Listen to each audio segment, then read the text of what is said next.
Let's start with the fifth trumpet. Revelation chapter 9, the first 12 verses. Revelation chapter 9, the first 12 verses, fifth trumpet.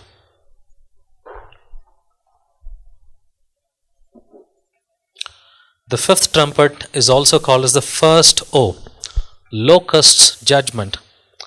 Like you had a locust judgment in Egypt during the 10 woes, during the 10 judgments in Egypt, there is a locust judgment. And it is a very, very interesting judgment for the true disciples of Jesus. And there are plenty of verses to be discussed here. And there is an exact fulfillment in history as well. Let's read these verses. Chapter 9 in Revelation, the first 12 verses we are going to read to understand the fifth trumpet. Then the fifth angel sounded, and I saw a star fallen from heaven to the earth. To him was given the key to the bottomless pit. And he opened the bottomless pit, and smoke arose out of the pit like the smoke of a great furnace. So the sun and the air were darkened because of the smoke of the pit. Then out of the smoke locusts came upon the earth, and to them was given power, as the scorpions of the earth have power. They were commanded not to harm the grass of the earth, or any green thing, or any tree, but only those men who do not have the seal of God on their foreheads. And they were not given authority to kill them, but to torment them for 5 months. Their torment was like the torment of a scorpion when it strikes a man. In those days, men will seek death and will not find it. They will desire to die, and death will flee from them.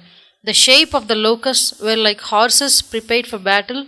On their heads were crowns of something like gold, and their faces were like the faces of men. They had hair like women's hair, and their teeth were like lions' teeth. And they had breastplates like breastplates of iron, and the sound of their wings was like the sound of chariots with many horses running into battle. They had tails like scorpions, and there were stings in their tails. Their power was to hurt men 5 months. And they had as king over them the angel of the bottomless pit, whose name in Hebrew is Abaddon, but in Greek he has the name Apollyon. 1 woe is past. Behold, still 2 more woes are coming after these things. Looks like a very complex prophecy, isn't it? But if we ask the author, he will always tell us. Holy Spirit is the author, and if you ask him, he'll tell us what the locusts are. It's an interesting one. We need to find out what are the locusts. Let's try to identify the locusts. The Arab invasion of Roman Empire. Some of you could be wondering, where is Islam? Where is Islam in the whole scheme of things? 2.4 billion people. Where is Islam in Bible? Yes, we are going to see Islam now and in the next trumpet. This prophecy was fulfilled in between the years 756 AD to 1055 AD, and the rise of the Islamic Empire.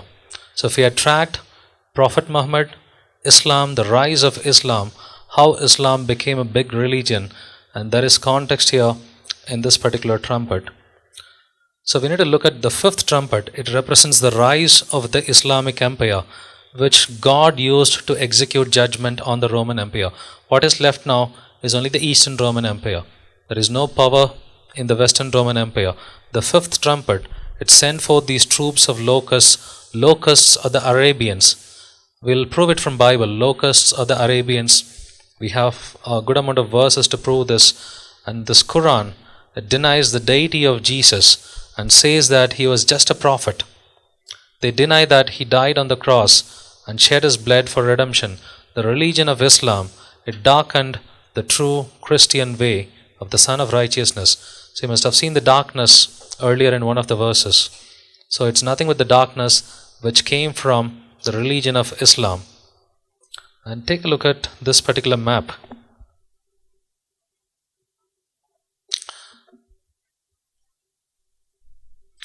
Let's have a look at some of these caliphates.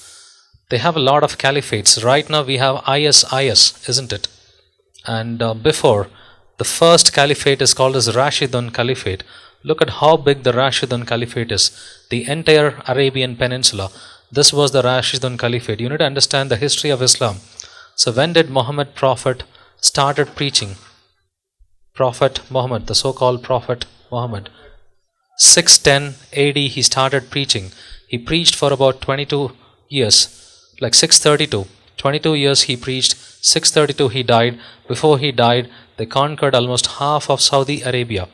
He was the first caliph. And after him, his father-in-law, Abu Bakr, he became the next caliph. And they had a violent policy of killing people. They had a very, very violent policy of killing people. And they give you two choices. Once they kill the king, they don't kill the people. What they say is, you convert to Islam, otherwise you'll have to pay a tax. So most of the poor people, they'll easily convert to Islam because they can't pay the tax. The tax is called as jizya. And the second grade citizens who say that, yes, I'm ready to pay the tax, these people are called as dhimmis. These people are called as dhimmis. And let's also have a look at the other empires. And there is this Umayyad Caliphate. And this is one of the, could you believe that if I tell you that Spain was under Muslim control for about 700 years? Anyone, could you believe that? Spain was under Muslim control for about 700 years. Spain and Portugal, even half of France, they came until almost Rome. Almost the half of Western Roman Empire, it was under Muslim control for many centuries. In fact, look at the Umayyad Caliphate. This is Northern Africa. This is Northern Africa, the male countries, Morocco, Algeria, Libya and Egypt. And they also went and said, what is this? This is Spain and Portugal. We are seeing this color in Europe. This is Spain and Portugal. This caliphate is the second caliphate. First is the Rashidun Caliphate. Second is Umayyad Caliphate. And look at this one. This is the Ottoman Empire. Jerusalem was in the hands of Ottoman Empire, which is today's Turkey. Today's Turkey, we used to call it as Ottoman Empire, and it was one of the biggest caliphates you could ever imagine. They had Jerusalem for about 400 years. So any country having Jerusalem for about 400 years under the control, they have to be in the Bible, isn't it? From 1517 to 1917, Jerusalem was under the control of the Ottoman Empire, which is Turkey. It got broken up in 1922. And how did Jerusalem got released? In 1917, during the First World War, England and Turkey, they fought a war in the Judean mountains, as prophesied in Ezekiel chapter 38. As prophesied in Ezekiel 38, Gog fell on the Judean mountains. He fell on the Judean mountains while fighting with the English people. Ottoman Empire, look at the size of the Ottoman Empire. It is so big. All the Muslim countries that you could see right now, Iran, Iraq, Afghanistan, and Saudi Arabia, Dubai, all these Muslim countries, they were under one banner called as Ottoman Empire. They were all under one banner. The age of all these Islamic countries, most of these Islamic countries in the Middle East, the age is not even 100 years. They got independence only the last 80 years before, 90 years before, or 50 years before. Their age is not even 100 years. After the breaking up of the Ottoman Empire, they got their independence. So we need to look at the fulfillment of this prophecy. So first of all, we need to understand what is the key. He was given with the key of the bottomless pit.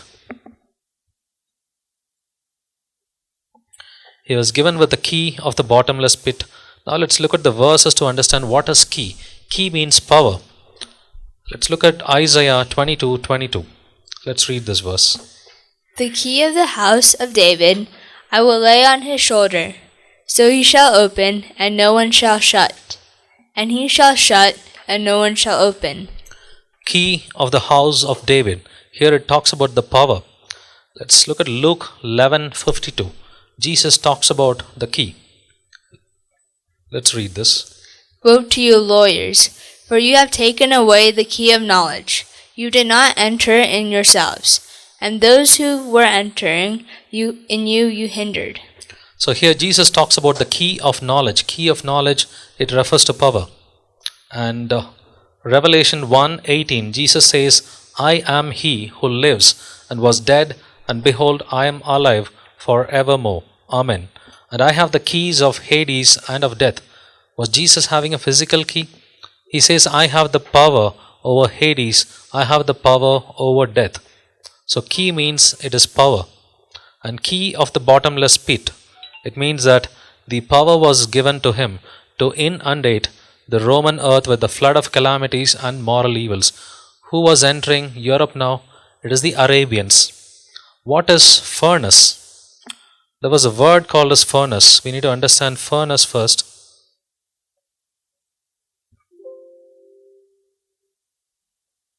Let's look at Revelation 9:2. And he opened the bottomless pit, and smoke arose out of the pit like a smoke of a great furnace. So the sun and the air were darkened because of the smoke of the pit. Let's understand what is a furnace. Furnace means it's slavery. Let's read Deuteronomy 4:20. But the Lord has taken you and brought you out of the iron furnace, out of Egypt, to be his people, an inheritance as you are this day. In Old Testament, iron furnace is nothing but Egypt. So what did people do in Egypt? The Israelites, they were in slavery. Furnace means it's slavery. 1 Kings 8:51. Let's read this. For they are your people and your inheritance, whom you brought out of Egypt, out of the iron furnace. How is Egypt described here? Egypt out of the iron furnace. Egypt is the iron furnace. Egypt means slavery. Let's read Jeremiah 11:4. Which I commanded your fathers in the day I brought them out of the land of Egypt, from the iron furnace, saying, Obey my voice, and do according to all that I command you. So shall you be my people, and I will be your God. So again, Egypt is described as an iron furnace. 3 verses in the Old Testament, it says that Egypt is an iron furnace. Slavery is equivalent to Egypt. So furnace means it is slavery. And what about the Islam religion? Did they enslave people? Yes, they enslaved people. You can read their history for the past 1500 years, 1400 years. They always enslave the opponent people. They don't kill them, they enslave them. And we need to understand who the locusts are and whether they had a king or not. We need to understand the concept of whether real locusts, whether they'll have a king or not. Revelation 9:11, it's one of the best verses I've liked in the Revelation research. They had a king over them, the angel of the bottomless pit. Who had a king? The locusts had a king. But Bible says there is no king for the locusts. Let's look at this verse. Proverbs 30:27. This Bible verse says, the locusts have no king. Do we have contradiction in Bible? No, there is no contradiction in Bible. So if there is no contradiction, it means that my understanding is not good. So if there is no contradiction, there is a separate meaning for this particular verse. The real locusts, they do not have any king. But the Revelation locusts have a king. It means that they are not real locusts, they are men. How do we say that these are men? Let's look at Revelation 9:11. We had already read this verse. And they had as king over them the angel of the bottomless pit, whose name in Hebrew is Abaddon, but in Greek he has the name Apollyon. And look at this verse 9:7. The shape of the locusts were like horses prepared for battle. On their heads were crowns of something like gold, and their faces were like the faces of men. It's very clear that these are men, these are not locusts, because the real locusts do not have any king. The real locusts do not have any king, but the fact that these locusts, Revelation locusts, are having a king, and it is also mentioned that their faces were like faces of iron. How do we say that the locusts are Arabians? Let's look at the verses in the Old Testament which says locusts are Arabians. Let's read Judges 7:12. Now the Midianites and Amalekites, all the people of the east, were lying in the valley as numerous as locusts, and their camels were without number, as the sand by the seashore in the multitude. In Judges 7:12 it says, now the Midianites and the Amalekites, they are like locusts. Who are the Midianites and the Amalekites? These are Arabians. These people are described as locusts. And also look at the real locusts. Where did the real locusts come from? You want to take a spiritual approach? It's Arabians. You want to take a look at the literal approach? Again, it's from Arabia. Region in the east of Egypt is Arabian Peninsula. When the real locusts came in during the judgment in Egypt, let's read this verse, Exodus 10:13. So Moses stretched out his rod over the land of Egypt, and the Lord brought an east wind on the land all that day and all that night. When it was morning, the east wind brought the locusts. The east wind brought the locusts. So, what is lying to the east of Egypt? To the east of Egypt, you'll find Arabian Peninsula. Even the real locusts came from Arabia.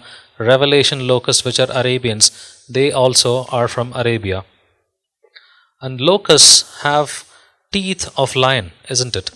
Locusts have teeth of iron. There is an exact similar descriptions in Joel chapter 1, verses 4, 5, and 6. Let's read these verses. What the chewing locust left, the swarming locust has eaten. What the swarming locust left, the crawling locust has eaten. And what the crawling locust left, the consuming locust has eaten. Awake, you drunkards, and weep, and wail, all you drinkers of wine, because of the new wine, for it has been cut off from your mouth. For a nation has come up against my land, strong and without number. His teeth are the teeth of a lion, and he has the fangs of a fierce lion. There is an enemy nation coming up against my land. God says they're coming up against my land. A nation has come up against my land, and they have a teeth of a lion. Same description like in Revelation. But how are they described? They are described as locusts. The enemy soldiers are described as locusts. Here, who are the locusts? It is the Arabians. They have a teeth of a lion. The Arabian soldiers are described like this, but the locusts were like horses. A similar description is there in Joel 2nd chapter. Let's read Joel 2nd chapter verses 4 and 5. Their appearance is like the appearance of horses, and like swift steeds so they run. With the noise like chariots over the mountain tops they leap. Like the noise of a flaming fire that devours the stubble, like a strong people set in battle array. Whose appearance is like the appearance of horses? The description continues from Joel 1st chapter. In Joel 1st chapter, the locusts are nothing but a nation that is coming up against Israel. An enemy nation with soldiers, cruel soldiers, they're coming up, and their appearance are like horses, because chariots will have horses, isn't it? It is talking about chariots. They're coming on chariots. Enemy soldiers are sitting on the chariots. And these locusts, they're representing the hordes of Arabian military troops that invaded Europe. Read history. Europe was invaded many times by the Arabians. In fact, Spain, for many centuries, it was under the caliphate called as Umayyad Caliphate. Umayyad Caliphate is the second caliphate, and Spain was under the Umayyad Caliphate, the whole of Spain, not just the part of Spain. Whole of Portugal, whole of Spain, half of France was under the Umayyad Caliphate for about 700 years. But what about the grass? We need to understand what happened to the grass first, and who are the grasses. Let's first look at what happened to the grass. They were commanded not to harm the grass. In one of the judgments, we earlier found that the grass was burnt up, isn't it? But here, they're not touching the grass. They were commanded not to harm the grass, which means that the Arabians did not kill the common people. Look at the history of Islam. They don't kill the common people. So they say that convert to Islam. Otherwise, you pay a tax, but they don't kill people. So they either convert or they pay a tax, and they call us dhimmis, second-grade citizens, but they don't kill people. And I'll show it from an Islamic source as well. Let's find out who the grass is. Grass, it refers to common people. 1 Peter, 1st chapter, verse number 24. Peter says, because all flesh is as grass, and all the glory of man as the flower of the grass. Flesh, people are referred to as grass. Isaiah 47, here it says, surely the people are grass. Common people are called as grass. Isaiah 51:12, and of the Son of Man who will be made like grass. Son of Man, common people are called as grass. Psalms 103:15, as for man, his days are like grass. Common people are called as grass. But what happened to the grass? The grass, they were commanded not to harm the grass. The Islamic people, the Arabians, they did not harm the common people. And let me show one of the sources, Islamic sources. They should not hurt the grass, green thing, or any tree. Abu Bakr, who is the father-in-law of Muhammad, he was the first caliph. And that's when the Rashidun Caliphate started. After the Rashidun Caliphate, you had the Umayyad Caliphate. And after the Umayyad Caliphate, you had the Sassanid Caliphate. There are many caliphates, and then we have the Ottoman Caliphates. The second grade citizens, especially Jews and Christians, they don't accept Islam. Most of the wealthy Jews, most of the middle class Jews and Christians, they did not accept Islam. They did not convert to Islam, and they were asked to pay a tax, and they were called as dhimmis. Dhimmis are the protected people, second grade citizens, and that's how the grass was protected. The Rashidun Caliphs, this was one of the, this is one of the rules in Islamic war. Do not uproot or burn palm trees. Do not cut down the fruit trees. This is an Islamic source. They have rules of war. Don't kill a woman. Don't cut a tree. This is Islamic website. They have rules for waging war. Not sure whether they're following it or not, but they do have the rules. And that they should be tormented 5 months. I spoke about a timeline prophecy, and a timeline is given. They should be tormented 5 months, but it is mentioned twice. It is mentioned twice, one in the 5th verse, one in the 7th verse. How many days in 5 months? It is 5 into 30, 150. Biblical month is 30 days, 5 into 30, 150. But twice it is mentioned in 2 different verses. It is 150 plus 150, 300. 300 days. And a day is a year in Revelation. What about the invasion of the Arabians in Europe? Did it last 300 years? Yes, it lasted 300 years. Let me show the fulfillment here. It's 5 months multiplied by 30 days, 150 days. And it is mentioned twice, verse number 5, verse number 10. Totally we have 300 prophetic days. And one prophetic day is equal to 1 year. We had seen this in Numbers 14:34, Ezekiel 4:6. In Numbers 14:34, God says, for each day you shall bear your guilt 1 year, 1 day equal to 1 year. Ezekiel 4:6, I have laid on you a day for each year, 1 day equal to 1 year. So here 300 prophetic days is equal to 300 years. And which 300 years? Here is the fulfillment of the 300 years. The timeline prophecy in Bible is exactly fulfilled in history. These are the 300 years, starting from 756 AD to 1055 AD. The word of God is always precise. To the T, word of God is always precise. These 300 years, Europe was facing persecution and invasion after invasion from the Islamic Empire. And in 756 AD, Pepin the Short, he was the father of Charlemagne. Charlemagne, he was the first Holy Roman Empire king. There is another Catholic empire called as the Holy Roman Empire. The Western Roman Empire got destroyed in 476 AD. But another Catholic empire started in 800 AD, December 25. Holy Roman Empire, the first king was Charlemagne. Charlemagne's father is Pepin the Short. He donated the lands of Rome and the former Lombard possessions to the papacy. This is when the papal state started. A group of districts and regions called as the Papal States. And the Papal State started in 756 and it got abolished in 1870. It got abolished in 1866 to 70 period. In those days, men shall seek death, isn't it? Like Job. Like Job was seeking death. Let's read this verse, Job 3:20 to 22. Why is light given to him who is in misery, and life to the bitter of soul who long for death? But it does not come, and search for it more than hidden treasures, who rejoice exceedingly and are glad when they can find the grave. So here, Job is expressing the same sentiment.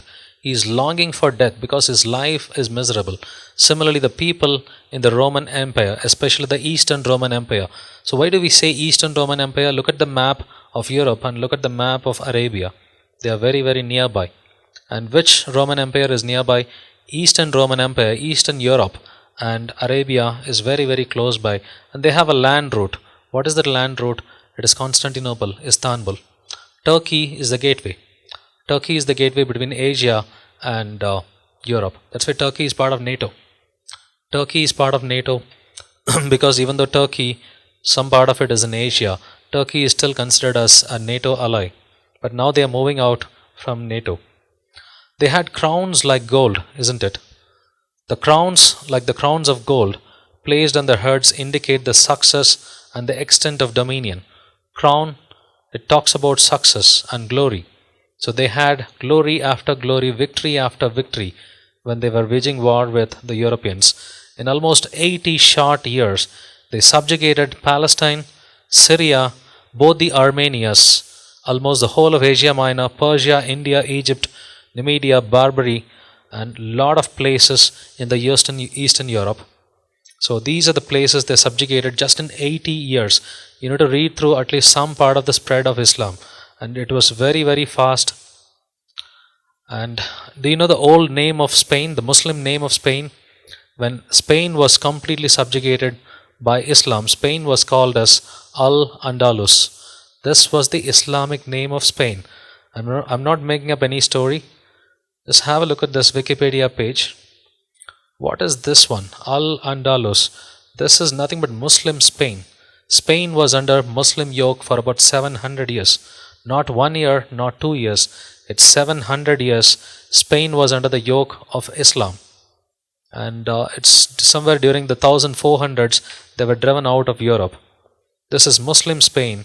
And which caliphate was capturing this particular Spanish region? It was the Umayyad Caliphate. Umayyad Caliphate is the one which was capturing Spain and Portugal. Even they captured almost half of France.